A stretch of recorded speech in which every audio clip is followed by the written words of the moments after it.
Welcome to Christ the Center, your weekly conversation of Reformed theology. My name is Camden Busey. I'm in Libertyville, Illinois, though if you're watching the video, and maybe you could tell by the audio, but if you're watching the video, certainly you'll see I'm in a different room. I'm in my office at the Reformed Forum headquarters. The reason being, we have a lot going on here in the studio, and we're recording a course with Mark Winder at the moment. So the studio and a lot of our normal gear is currently being used and inaccessible. But I nevertheless have the opportunity here to speak and record a podcast episode while some of that stuff's going on in another room. And I'm delighted to welcome to the program today. We have Danny Olinger, who serves as the General Secretary for the OPC's Committee on Christian Education. Welcome, Danny. It's good to see you today. Thanks, Camden. We also have John Muether, who is with us. He's, I believe, Director of Library Services. And if I'm not mistaken, I'm not looking at your bio, John, but for Reformed Theological Seminary, and he serves and is kind of located, operating out of Orlando. And former OPC historian and current shadow historian. Welcome, John. It's good to see you today. Thank you. Good to be here. So the Michigan fans are outnumbering the Ohio State fans today, but that's all I'll say about that.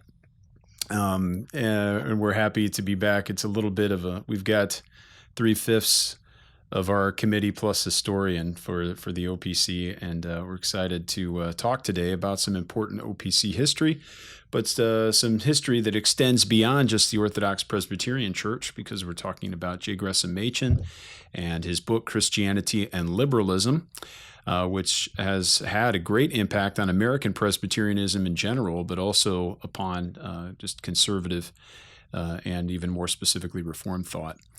So we're happy to continue our series. We're working now up to the final chapter to discuss the church today.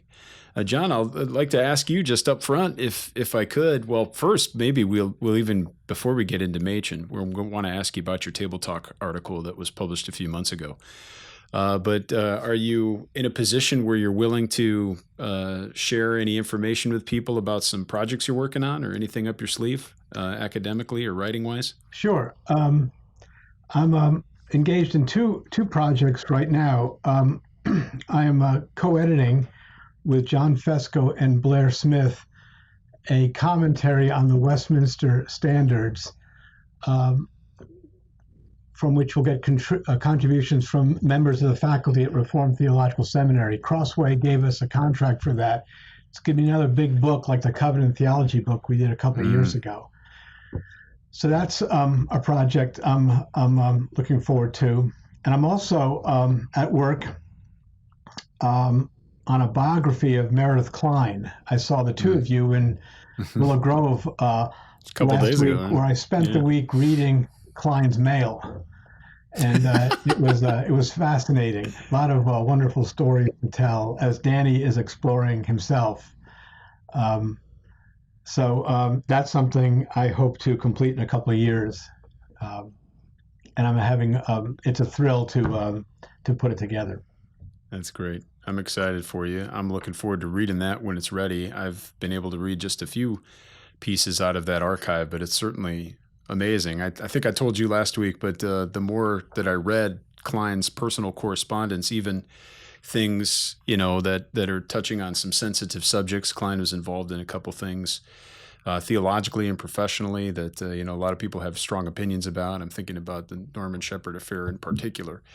But the more that I read his private correspondence, the more I came to admire the man. So it's nice when you have a hero of sorts to dig in deeper, get to know them better, even from a distance and from their writing, to have that experience rather than to come away disappointed. Right. Yeah. Danny, how have you been and how are things going? Also, I think, at least from my vantage point, I think your head's getting cut off on the video. So I don't know if you can adjust that just a little bit so we can see you, so that people don't wonder if Danny's okay or not. But how are things? That's perfect. How are things holding up in the office? And what have you been up to? Because you also have some exciting projects. Yeah, well, editing New Horizons is like the weekly sermon.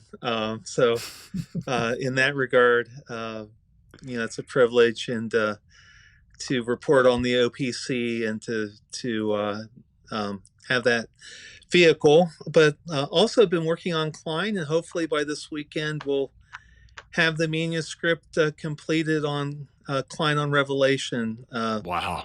His writings, his sermons on Revelation, a commentary on Revelation that I've put together, and also a brief anthology. We'll see if the binding can hold that many pages, but I'm hopeful this weekend to have it off and completed. Wow, that's a milestone. So it's not as if Kline wrote a commentary himself, but he did. So, I mean, maybe just to explain a little bit, but Danny's been working on a massive project that's extremely exciting, at least for me.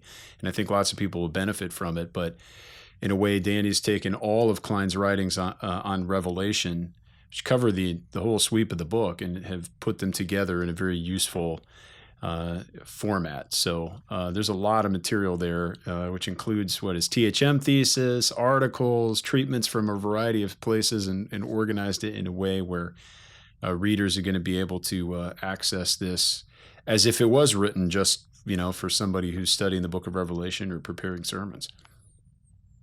That's pretty cool. That's the hope. That's the hope. So we're going to execute on that, and more information on that to come. So let's talk Machen. We're talking Christianity and liberalism. We've been working through the book. Of course, this year is the 100th anniversary of the publication of the book, and lots of interesting things going on. Of course, almost everything has been said about Christianity and liberalism this year that could be said, but we're going to say more. And we come to one of the most important chapters, and maybe one that's often overlooked or underappreciated, and that's the chapter on the church. John, you were invited to write on behalf, I guess, representing the OPC in one sense, but able to write for Table Talk, for Ligonier, an essay on this particular chapter. We don't need to rehearse everything that you said there, and we'll try to include a link to that for people who can read it later.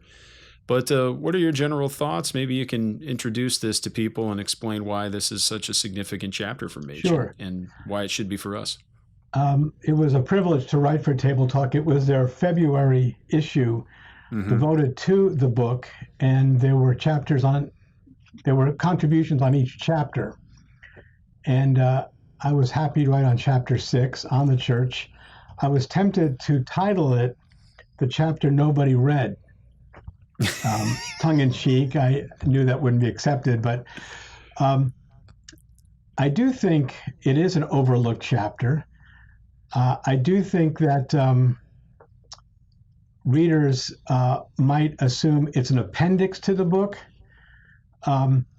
It appears like it's the last in a series of doctrines that on which liberals and conservatives differ.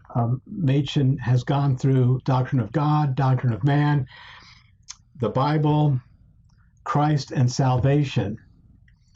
And lastly, he comes to the church. But this is not, I don't think it should be seen in the last of a series. What it really is, it's the climax of the book. It's the upshot of the book. It's the conclusion to the book. And his point is that all these aforementioned differences create a gulf that has unavoidable ecclesiological consequences. And if you look at the population of those who claim to be members of the Machen fan club, and if you look at their practical ecclesiology, it's easy to draw the point that many have missed. It's easy to draw the conclusion that many have missed Machen's point here. They miss the ecclesiastical consequences of the debate. And I think it's also fair to say that Machen himself may have missed this point if he had written his book a decade earlier. It was really in the 1920s that Machen comes to see with greater ecclesiological consciousness what the character of the struggle is. As Darrell Hart has pointed out, 3 years before this book came out in 1920, Machen attends his first General Assembly, and he's shocked at what he sees. There's a proposal for the Northern Presbyterian Church to participate in a pan-Protestant union effort, the plan of organic union. Now, the idea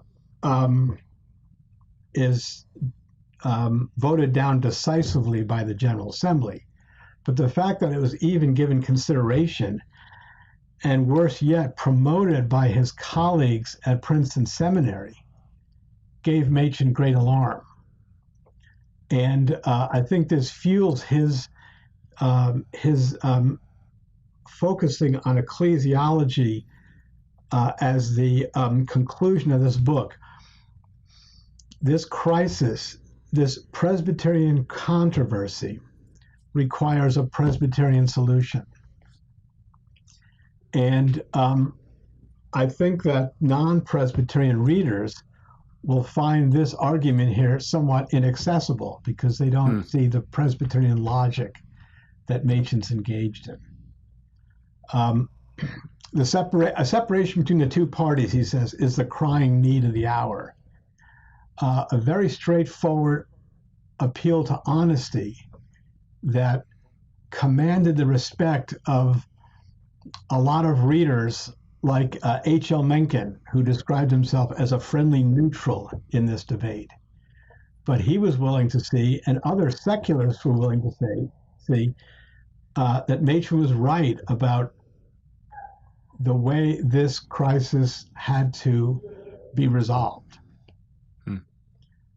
But to a large extent, Machen failed to convince the great body of moderates who thought that peace in the church was a greater end to pursue than doctrinal fidelity. Mm-hmm. So the purity of the church was something too many were willing to surrender in order to maintain what he described as a forced unity.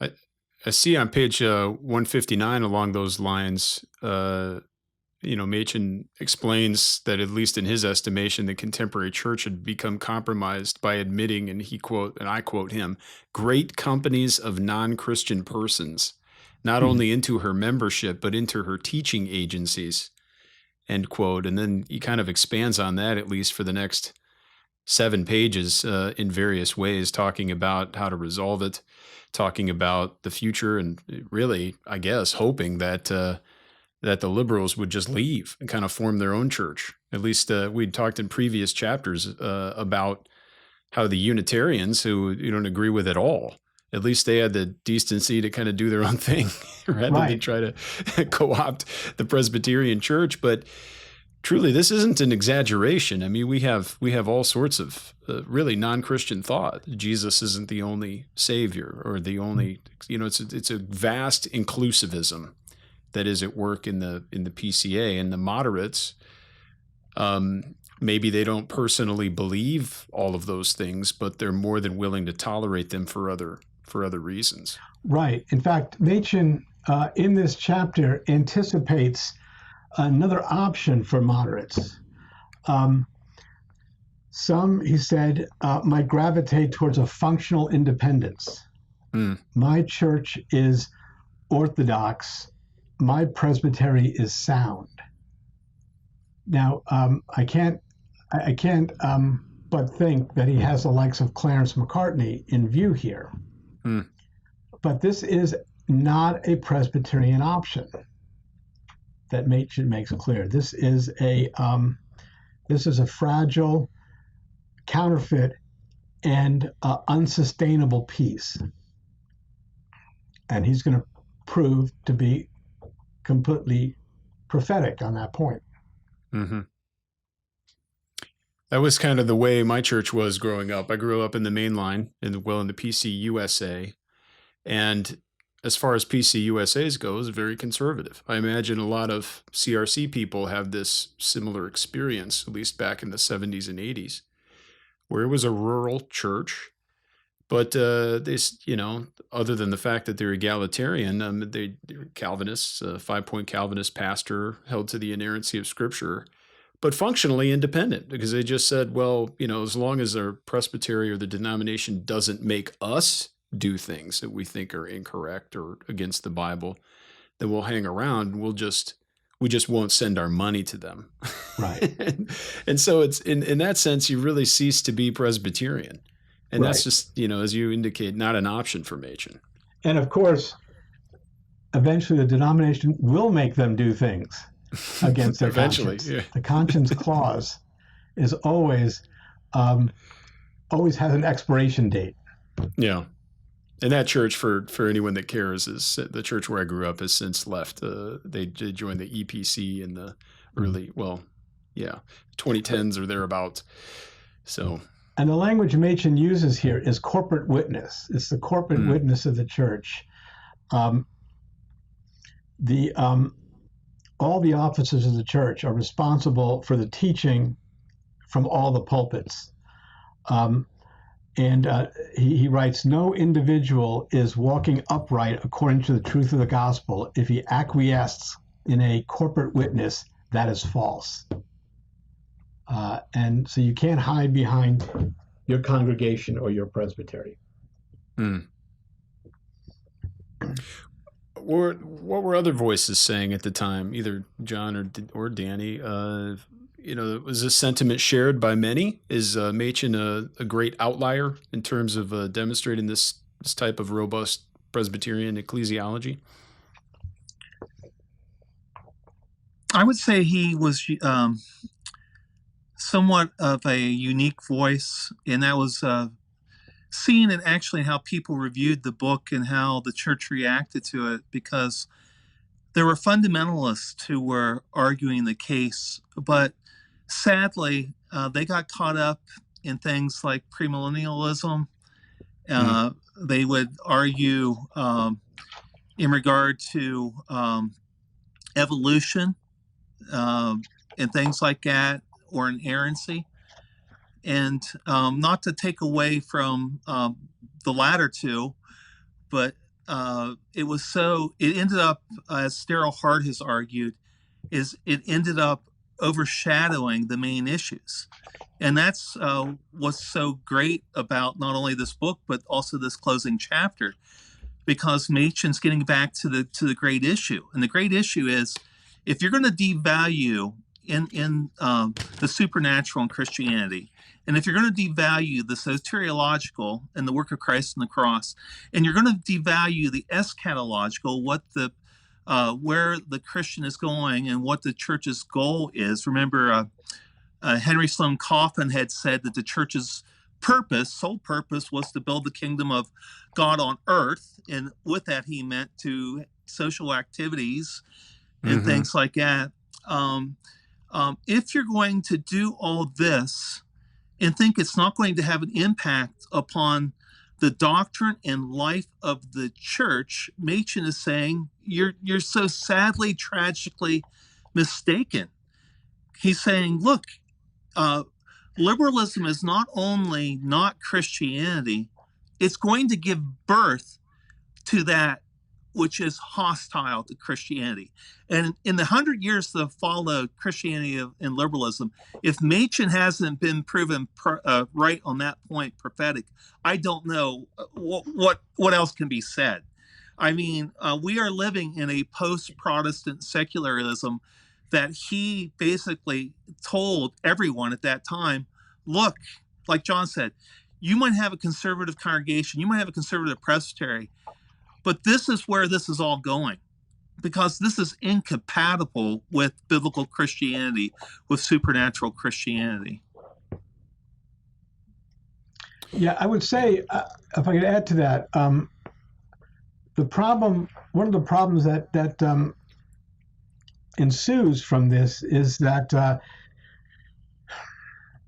in the years after the forming of the Orthodox Presbyterian Church, when a mere 5,000 come out and become separate, a very small company. The problem is that the Northern Church doesn't comply with Machen's prophecy. The church seems to flourish, and it grows into the 50s into that very fragile, superficial Eisenhower revival. Lefferts-Fletcher said it, it's basically thought it was the high point. Like it's never been better after all these troublemakers left. Right. And of course, Van Til is trying to disturb the peace by saying that the only difference is a new modernism has replaced the old modernism. Yeah. Now, what happens is that in the 60s and beyond, Machen's point plays out. It simply had a delayed reaction. The confession and of 67 and other items. Yeah. Danny and I were talking about this last week, and the interesting Machen is corroborated from a surprising source, and that's Bradley Longfield's book on the Presbyterian controversy. If I could just read a portion of this, this is his epilogue, the very end of the book. Listen to what Bradley Longfield says. He's a church historian in the PCUSA. He writes, if the Presbyterian Church is any indication, the mainstream churches decided to eschew theological discussion and accept doctrinal pluralism, at least in part to further their mission. Quoting Lefferts-Fletcher, the less theology, the better seems to be the lurking implication, at least as far as the church's statistical growth is concerned. Longfield goes on, this strategy made sense to many wise and devout Presbyterians in the 20s, when there seemed to be little danger that the Presbyterian Church would ever suffer from an unfocused theological identity. This is what the moderates were thinking. Moreover, the solution for the church did work for a time in encouraging the unity and vitality of the church. The external metrics look good. But here's his conclusion. In the long run, however, this course has contributed to the current identity crisis of the church and helped to undermine the foundation of the church's mission to the world. In the end, Machen was right. And the mission of the world wasn't Henry Sloane Coffin's mission. It was the biblical mission of the church. Remarkable way in which Longfield really concedes the point here. I don't know if he realized what he was saying here. Well, just to build upon this, John, and what you're saying here is that when he wrote that 30 years ago, the identity was blurred. Now it's lost. Right. So there's tremendous stats we have now. So in 1952, as you were saying, it seemed as if, Machen's prophecy wasn't going to prove out. And at that time, the 7 mainline churches that make up the mainline, or the historic 7 sisters or whatever, accounted for 52% of the U.S. population. 52%. As of 2018, they only accounted for 12% of the population. Now, to dive down even deeper, so the Presbyterian Church during Machen's time was 2 million members. With the union with the United Presbyterian Church in 1958, it became 3 million members. With the union of the Southern Presbyterian Church in 1982-83, it became 4.25 million members. There are currently 1 million members on the PCUSA rolls, but according to all the surveys and stuff, of and if you do the math, of the 12% of the U.S. population that belongs to mainline Presbyterian churches, 75% of them don't go to church. Yeah. Right. Only 1/4 of mainline Presbyterians actually regularly go to church. You're looking at, in all probability, the mainline Presbyterian church's active true role is less than 500,000. Mm-hmm. And see, this is what Machen's arguing. If you go down this line of compromising the church with the world and taking out everything that's distinct about Christianity, particularly taking out everything that offends, taking out the fact that we're sinners and our sins deserve the wrath and curse of God, taking out the fact that Jesus had to die on the cross, taking out that which offends the modern man, like the supernatural, like miracles or the resurrection, there comes a certain point when, why do you need the church? You can achieve everything you want outside of the church. And that has now happened in the United States, where we have 59 million people who check off nuns. Mm-hmm. According to stats on that, 1 million of those 59 million were Presbyterians in a previous generation. They have followed the logic of the Presbyterian Church, abandoning the doctrine and person and work of Jesus Christ. I mean, Machen was exactly right. See, this is the thing about Machen. And I love to used to be able to talk to Charlie Dennison about this. Is one of the things about Christianity and liberalism is, why didn't Machen use the historical argument? In other words, why isn't there a chapter on Luther and Calvin? Because it's obvious that the mainline church is departing the Reformation heritage of Luther and Calvin, not only from doctrine, but also just the sense of what the church is, and also the sense of what it means to be an evangelical. You know, an evangelical to Luther and Calvin wasn't the individualistic faith that we have today.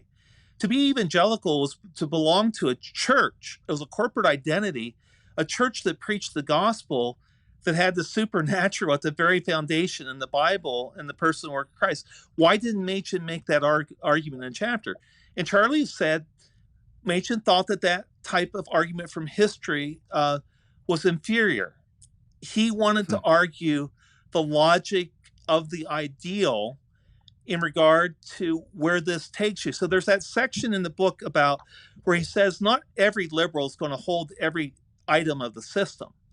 And he's saying, I'm trying to take them to where they're going to end up. And see, this was the thing in which the surprising support in Machen in this regard happened 3 weeks after his death, when Pearl Buck in the New Republic wrote her tribute to Machen.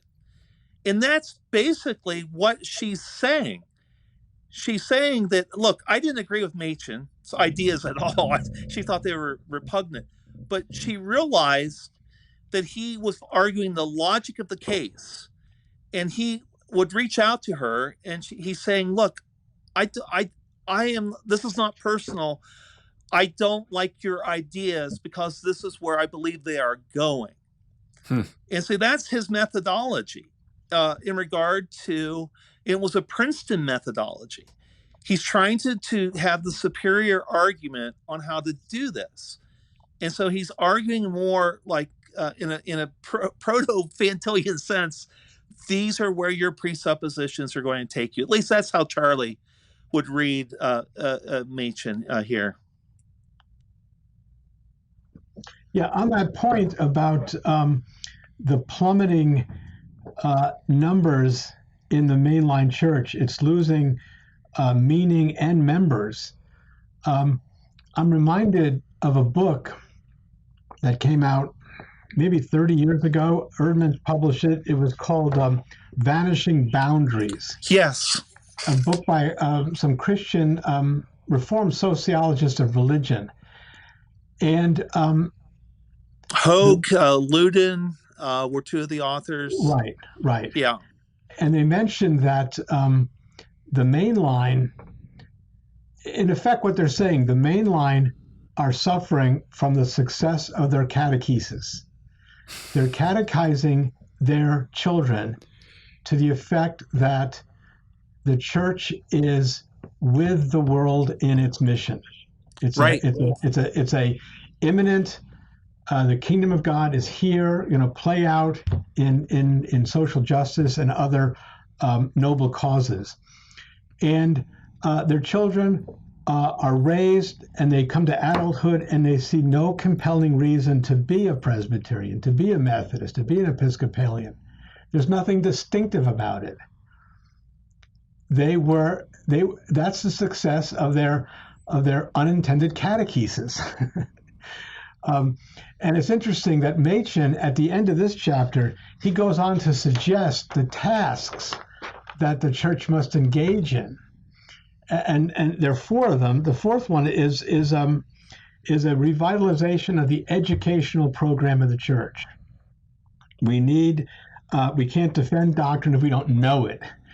And this is a plea for catechesis in the church, and a revitalization of discipleship ministries, because he sees where a false catechesis will take you.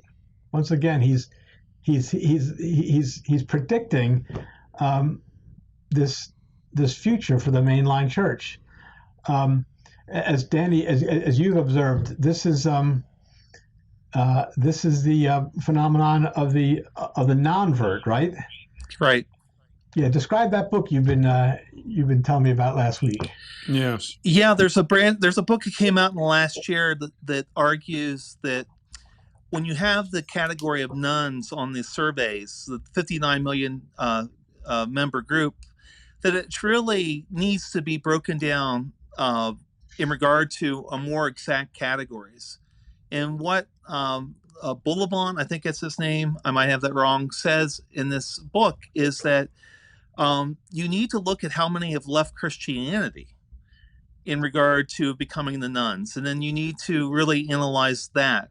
And so it's a very precise way of looking at it, which I think is very helpful. But the conclusion I draw from reading the book is that what you just articulated, John, the liberalism has bred this. This is what its offspring is. Now, thinking back to, again, if I could I'll speak about Charlie Dennison again in regard to his work on Machen. Charlie really focused on this chapter when he wrote an article on Machen culture in the church, in which he's trying to explain everything and where to take it from here. And he's basically arguing that prior to 1920, that Machen is just engaged in going along with a gentleman's Presbyterianism. Let's go along to get along. It was not different from Charles Erdman or J. Ross Stevenson or Robert Speer in that sense. It was a gentleman's Presbyterianism. But the plan of union upset that. World War I, the horrors of World War I, plus the plan of union upset that. And it really triggered the 1920s for Machen, where Machen now really believed that Presbyterianism for the whole world is what's needed. And he actually believed when you take your vows to the system of doctrine as an officer in a Presbyterian church, that you actually should keep it, or if you should take the vow, you should believe what you're saying. And if you believe what you're saying, that Presbyterian is true and it's biblical, then it should be best for the world. And right. And in this chapter, he has that section about this. He does have that one page about subscription and vows and stuff, but he's really arguing for the fact that let's have missionaries that preach this gospel that is biblical in the doctrines of grace and Calvinism, and let's support that. Let's exhaust ourselves in supporting that. And what he runs into is the fact that Charles Erdman, his fellow professor at Princeton Seminary, is the president of the Board of Foreign Missions in the Presbyterian Church. Mm. And Machen says, after Army, William Park Armstrong, Machen tells his mother, Erdman was the first one to seem to have read the book. And he says, Erdman wrote me this nice note, this kind note, in which he praises the book, but he is upset. And you get the impression that that's putting it mildly. When Machen even references the page to his mother, page 171, where on missions, he expressed his dissatisfaction with that portion. And that is where Machen basically says we cannot be sending out missionaries on the mission field that don't believe the gospel. And this is what boards and agencies are doing. He is indicting Charles Erdman right there. And he's basically also hinting at what will become the Independent Board of Presbyterian Foreign Missions about the tithing of Bible-believing Christians and churches to the Board of Foreign Missions. And right here, you can see that the Gentlemen's Club, Erdman wants to continue it. And Machen is saying no. He's saying, look, do you believe this Presbyterianism is the best thing or not? So that becomes the 1920s. But when Machen is kicked to the side, or at least he's not kicked to the side, but when Princeton gets reorganized and Erdman and Stevenson are riding high. Yeah. It's temperamentally defective. Right.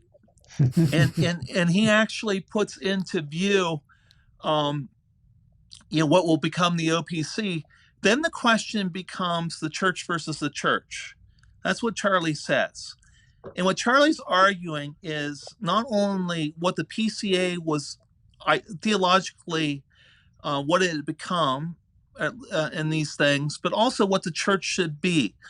And so on the one hand, you had the PCUSA that had become somewhat a nationalistic church, hoping that the adjustments that it had made with culture would continue to bring in people to the church. It had become Arminian with the 1903 revisions that lessened the Calvinism of the church. And it had become non-intellectual. Let's don't argue about doctrines. Let's lead with Christian experience. Machen believed that the church should be Catholic, not national. We shouldn't be confined to an American church. We are from every tribe and nation. It should be Calvinistic. We should not run away from the sovereignty of God and predestination and election. And it should be doctrinal. And this is what he's arguing at the end of the church. And this is why, if I could digress just a little bit here, even more so, this becomes the issue in the Orthodox Presbyterian Church in the mid-1940s.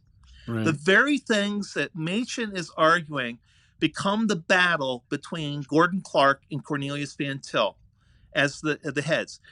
The Clark-Van Til controversy was not just about the incomprehensibility of God. Of course, it was doctrinal.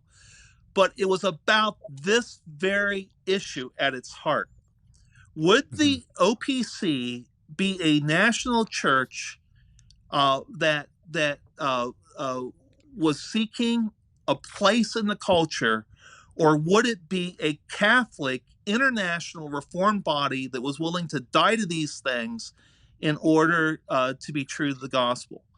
And what Charlie Dennison's takeaway was that Van Til, during that time, was basically making the case to all that would listen to him, is that, hey, this might mean that Westminster Seminary only graduates 5 or 6 people a year, and the OPC is small, but it is the right thing to do because it is biblical.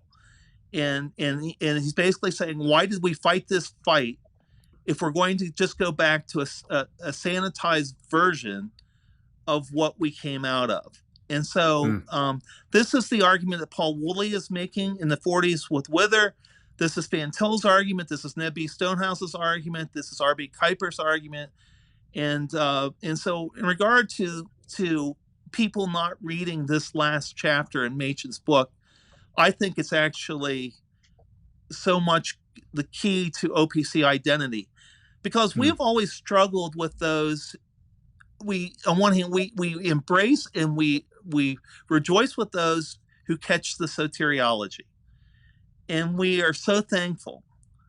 But they need also what we are pleading with, hopefully humbly, but yet courageously and with conviction. You need to catch the ecclesiology too. Yeah. They go together. Do you think, this is a question for both of you, of course, the church was forced, the Presbyterian Church of America, which is the name prior to Orthodox Presbyterian Church, were formed in June 11th, 1936, out of a meeting of the Presbyterian Constitution Covenant Union, which is this affinity group that Machen had begun. And they met after the Syracuse General Assembly and formed a church, had the first General Assembly. Were eventually, not too long thereafter, sued and had to change the name and ended up with Orthodox Presbyterian Church. But do you think if Machen was alive, and if people had read this chapter on the church more closely, that the option, the true Presbyterian Church of the world, would have and should have won the day? Yeah.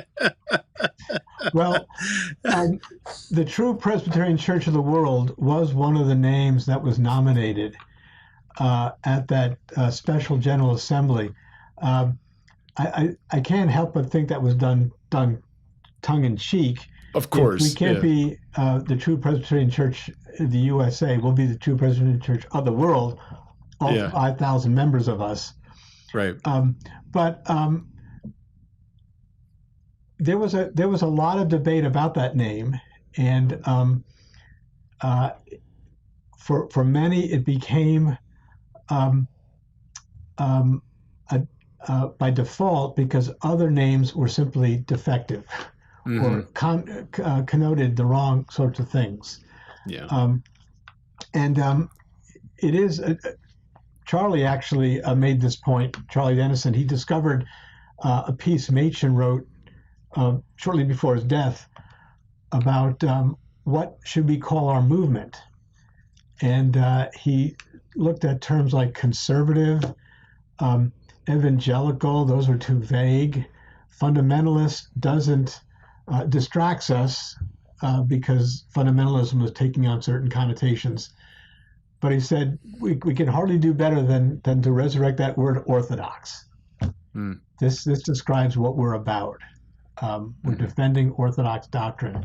So I think that's reason to suggest he would have warmed quickly to the name Orthodox Presbyterian. OPC. That's good.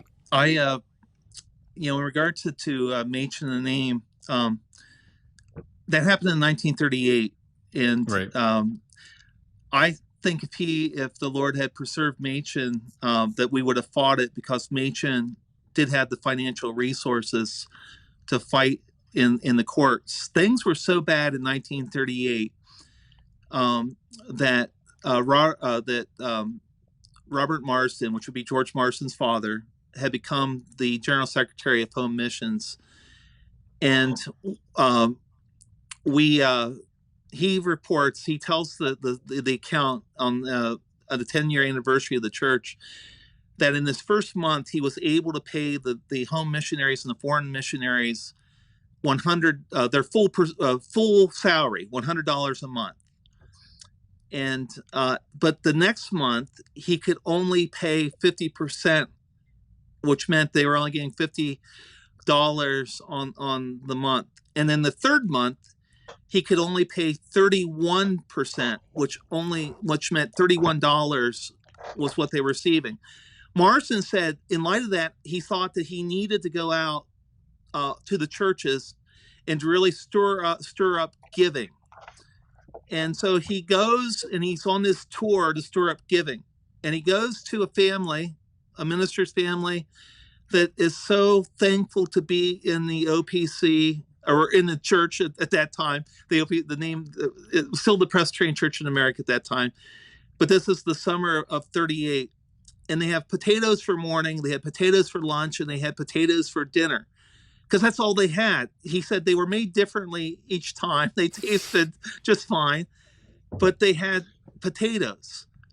He goes to the next town. He goes to the next church with the next pastor, and they are so poverty stricken, but someone had given them at the offering apples, and they had apples for morning and apples for lunch and apples for dinner. And so this gets to me, to Machen's point in this last chapter upon leaving.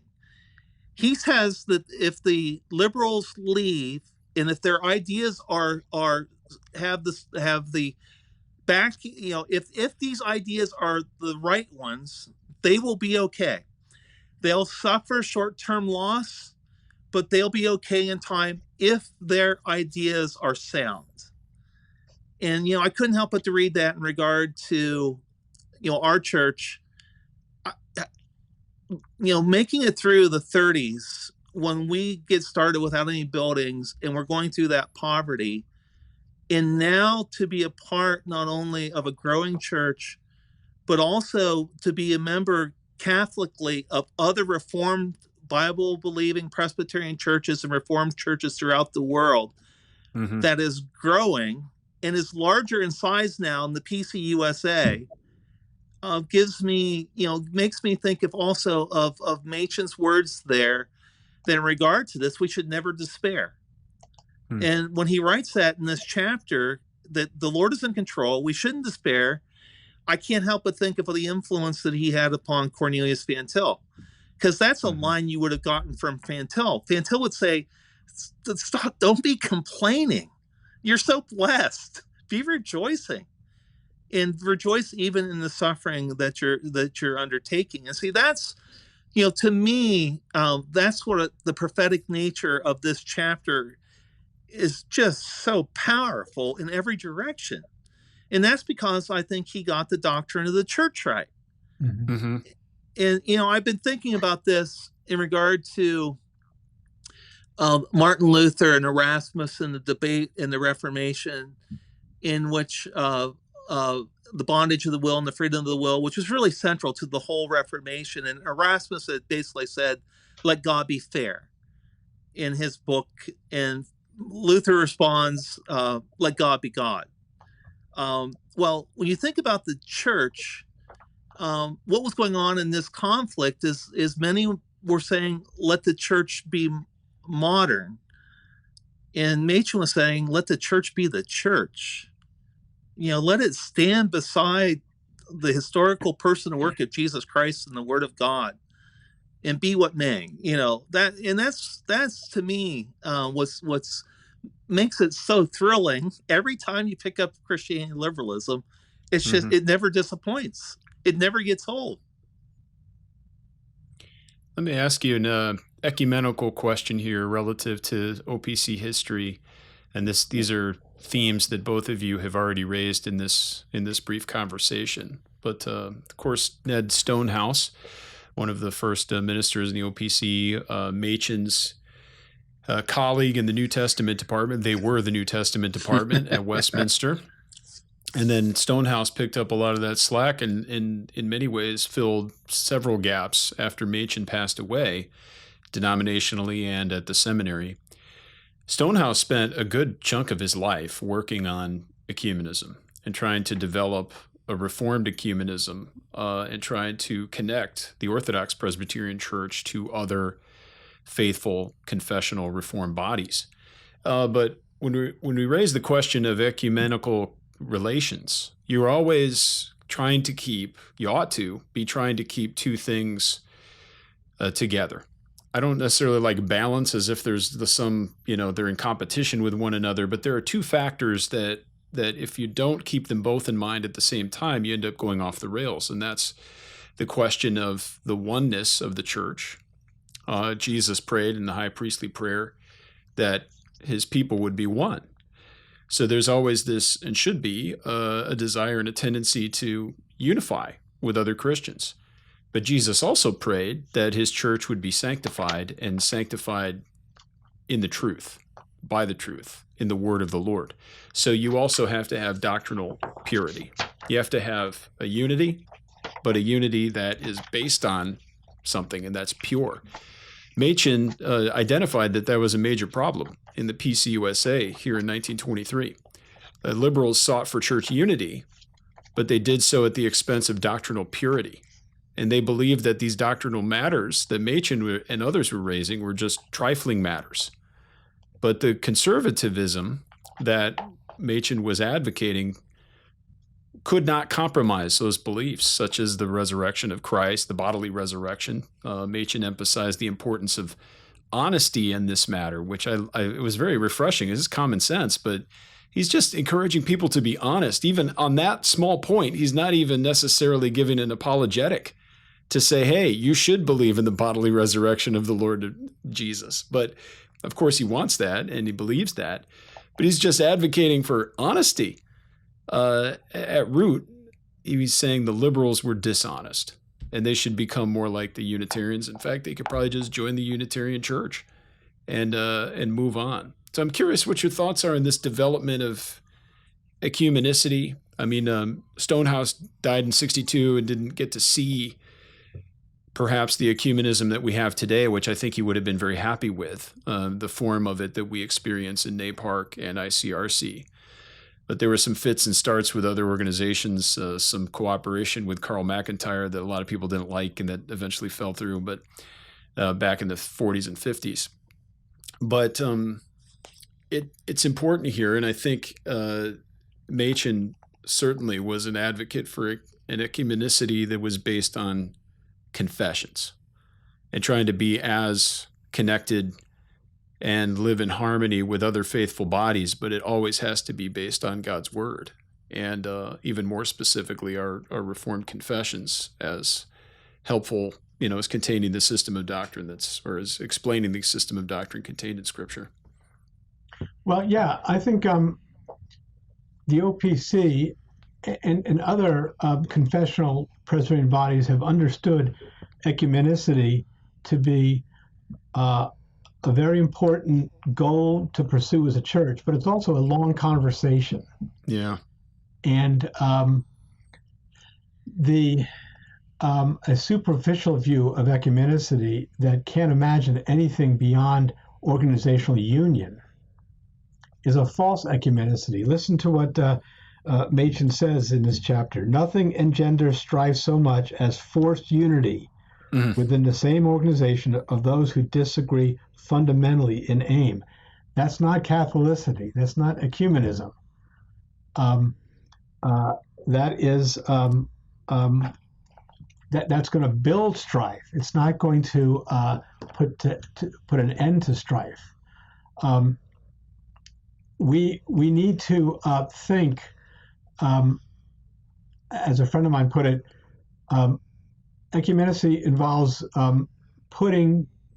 thinking about conditions that we want to get in place that will enable our grandchildren to engage in organizational unity. Let it take time. Let's work through our differences, and let's engage in persuasion about some matters about which we disagree, and let's come to a common confessional basis for unity. That's the only form of ecumenicity worth pursuing. Yeah, that's really wise, insightful. Danny, any thoughts on that? I have one more off the beaten path question for you guys from something on page 180, but I don't want to jump there while we still might be on this point. Well, I think that Stonehouse, again, what he did was so helpful to the OPC, and I really think it's that wonderful aspect of the OPC was the combination of American and Scottish and Dutch, and it was this coming together. So you have this figure in Stonehouse who was raised continental, which is in its polity, puts the emphasis upon that which happens locally, and yet he exhausts himself. Now that he's Presbyterian, he exhausts himself at both the Presbyterian denominational and also the international levels. Yeah. And I think that that's so helpful to see that taking place. Just again to come back to Charlie,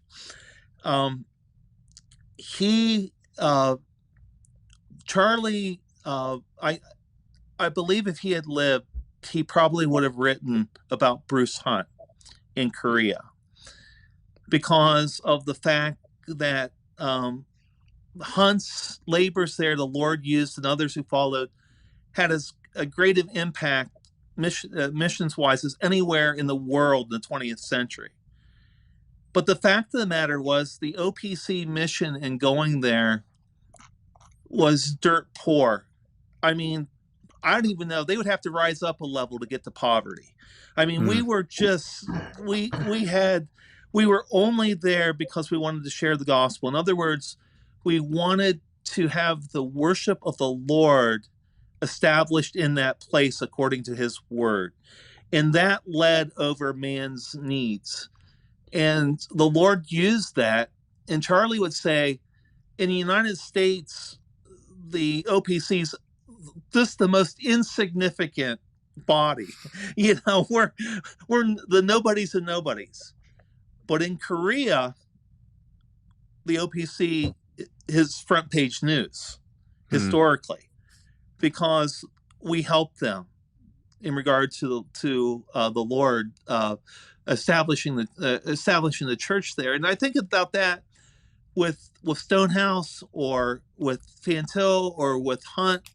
You know, what's motivating these guys who would have had great positions if they had stayed in the mainline church because they were so gifted, but they're willing to lose it all, culturally, reputationally, whatever, because they are struck, you know, by that Warfieldian sense that the sovereignty and glory of the Lord is dawned in their hearts. It just will not go away. Yeah, there are different times, and they had their priorities straight. I should say that everyone can read about Bruce Hunt and For a Testimony. I'll do my pitch that we have lots of copies of that. The historian does. And if you visit opc.org and click around to the shop, you can buy some historian books and get yourself and your whole family and your church copies of For a Testimony. You'll certainly benefit from reading it. Camden, one more point about ecumenicity. I think there's a certain irony to ecumenicity because, in a sense, the founding of the OPC was, while it was a separation from unbelief, it was also an ecumenical moment in this sense. When Machen finds himself virtually alone, separate from the liberals, separate from the moderates, separate from the fundamentalists, one of the unexpected discoveries was that there was a body of confessional Reformed in North America who gravitated towards this. Now, he knew about the Christian Reformed Church already. He had Van Til and Stonehouse and Kuyper. Right.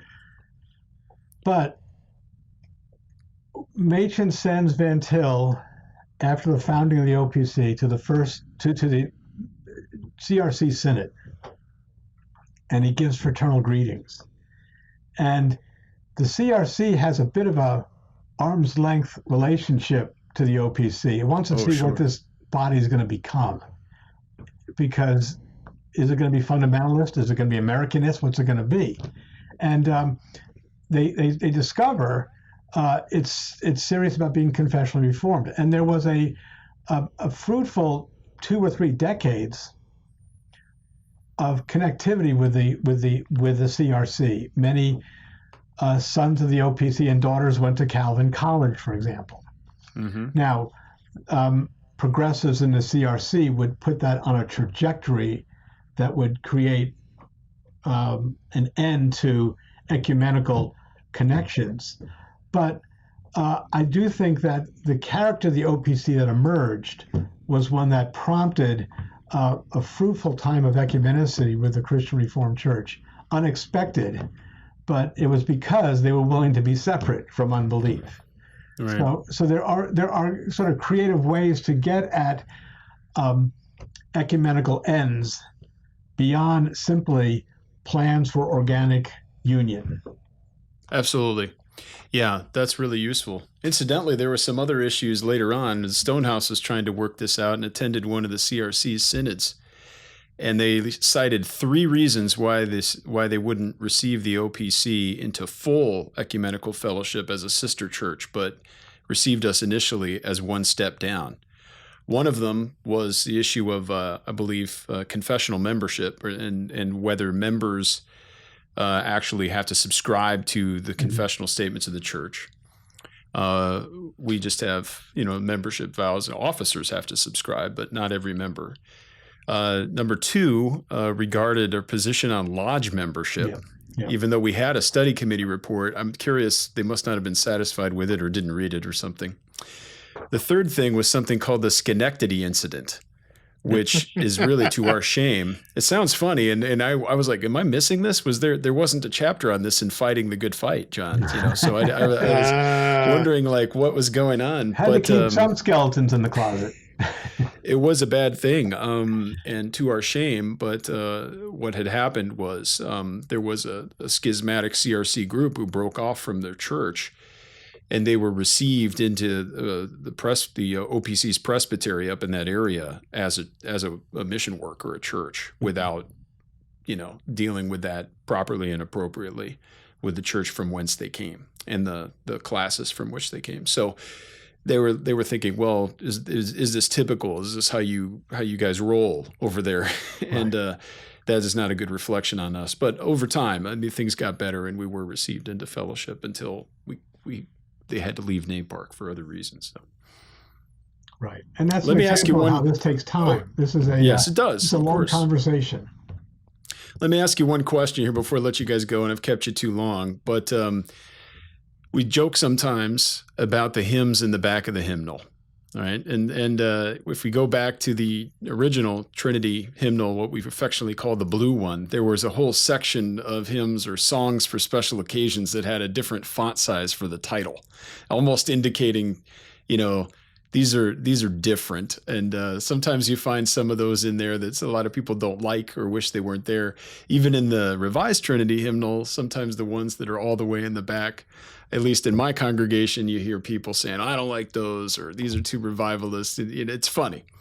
And we can have charitable debates about these things. Machen says on page 180, though, at least in the hymnal they were using, and then perhaps the service is closed by one of those hymns breathing out the angry passions of 1861, which are to be found in the back part of the hymnals. So obviously, these are a particular kind of patriotic or non-patriotic, depending. I don't want to pick any fights here, but type of thought here. But I don't wonder if you guys noticed that or had any questions or comments about hymnology and that back latter part of the hymnals, if this is something that's been going on for a long time. Well, hymns have always been compromise projects. And, Machen is, what's he referring to? The Battle Hymn of the Republic here, right? Probably, and, yeah. So maybe some Southern sensibilities are arising also in Machen in this respect, too. From Maryland, yes. Well, we need Richard Gamble to comment on that quote, perhaps. Right, he's written a whole book on it.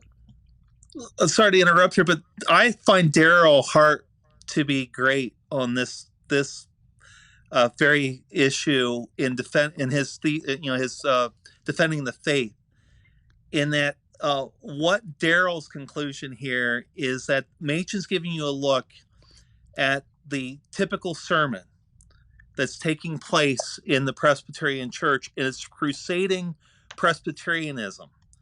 And so that churches were filled, their sermons were filled with news and advice about society's problems. And, and you're not hearing the gospel. I mean, I think Darrell's got a great take. And I have really been fascinated in the last year to read all the stuff that's going on in the Church of England. And Carl Trueman's great articles that have appeared on First Things and things and that sort of thing, and how it's even being said that that evangelicals aren't needed in the Church of England anymore. They are culturally irrelevant. They add nothing to us. We don't really need them. Actually, as a matter of fact, we don't want them. That was Carl had a leading voice in the Church of England was saying that in April. But one thing that's come up as you read that stuff and you read other things is something like temperance has made a revival in England, but it has nothing to do with the church. It has to do with wellness culture. So that all the benefits that you get from not drinking alcohol, weight loss, the prevention of like drunk driving, just overall good health, almost becomes an evangelistic fervor to do this. Yeah. And you're sitting there thinking, this is part of what Machen and Gerhardus Voss were arguing, is if you're going to make the church about these social things, the social positions can change, which you're for one day, you'll be against the next. But ultimately, there's going to come a point in time you don't need the church to do this. So that's the way Darrell takes it. But of course, so Machen said of the Battle Hymn of the Republic, when Machen wrote the great review on the Green Hymnal of 1933, which is one of the greatest reviews I've ever read in my life, where he talks about how they changed the theology of all these great hymns. Machen had to say that he was happy that the battle hymn did not make it in, because he had been actually disappointed that in 1917, with the war edition of the hymnal, they had reasserted that. And so he was, if I'm recalling it correctly, he actually makes a point in that review not to put it in. So his Southern sympathies are definitely, every single time he can bash the Battle Hymn of the Republic, he is going to do so in print. So, if I may get a brief word about wellness culture. I think it was Garrison Keillor who observed that non-smokers live longer, but they live dumber. So that puts wellness culture in some context. But Camden, I've got to ask you to do something. Please. Because you were just on page 180. Okay, we can't let this podcast end on bad hymnody. Yeah. You should read the last paragraph of the book, because we should give Machen the last word. Yes, I should. I'm working with my notes here. Would you read it for me? So I don't have you that. A better voice, but this is, you're on page 180, so we might as well give Machen the last word, right? Please do. That's a wise thing to do. Go ahead. He talked about strife. How do we, forced unity increases strife? So he raises this question, the last paragraph. Is there no refuge from strife? Is there no place of refreshing where a man can prepare for the battle of life? Is there no place where 2 or 3 can gather in Jesus' name to forget for the moment all those things that divide nation from nation and race from race, to forget human pride, to forget the passions of war, to forget the puzzling problems of industrial strife, and to unite in overflowing gratitude at the foot of the cross? If there is such a place, then that is the house of God, and that the gate of heaven. And from under the threshold of that house will go forth a river that will revive a weary world. Yeah. That's the doctrine of the church and the difference it makes. And that makes this book and this chapter in this book indispensable. You got to read the chapter on the church. And so we want everyone to be Presbyterians, but if you don't understand the Presbyterian logic or the foundation upon which the Machen is standing, then it's hard to comprehend the full scope. At least I would attempt an argument if I were presented with the opportunity to say you got to take Machen as a whole. You can't just parcel him out. So it is, we're thankful for the people that appreciate this book that aren't Presbyterians, but we would want, at least I would want, folks to take the next step and join with the faithful Presbyterian church, the way it ought to be. The true Presbyterian church of the world, we're going to get there one way or the other. Well, thanks, guys. It's been a joy to speak with you. Thanks for taking time out of your day. I know you both are busy with many, many projects, and we look forward to seeing the fruits of that labor in the future. You can head on over to opc.org and find information about things we've got going on there with Christian education and with missions and home missions as well, and with a historian. And head on over to rts.edu. John, where's your product placement? I was getting some flack for wearing a Mars shirt. You can head to midamerica.edu if you want, but we got the mug. RTS, a corksicle. You love it. rts.edu. We'll throw you a plug as well. Expect our check in the mail. And we're online at reformedforum.org, where you'll find information about all of our programs, publications, upcoming events. There's a lot going on. So reformedforum.org. And if you got any questions or comments, the best place to pose them and to interact now is at community.reformedforum.org. We've got a nice little group there. Lots of chats going on, and it's a great time. So I do want to thank everybody for listening and watching, and we hope you join us again next time on Christ the Center.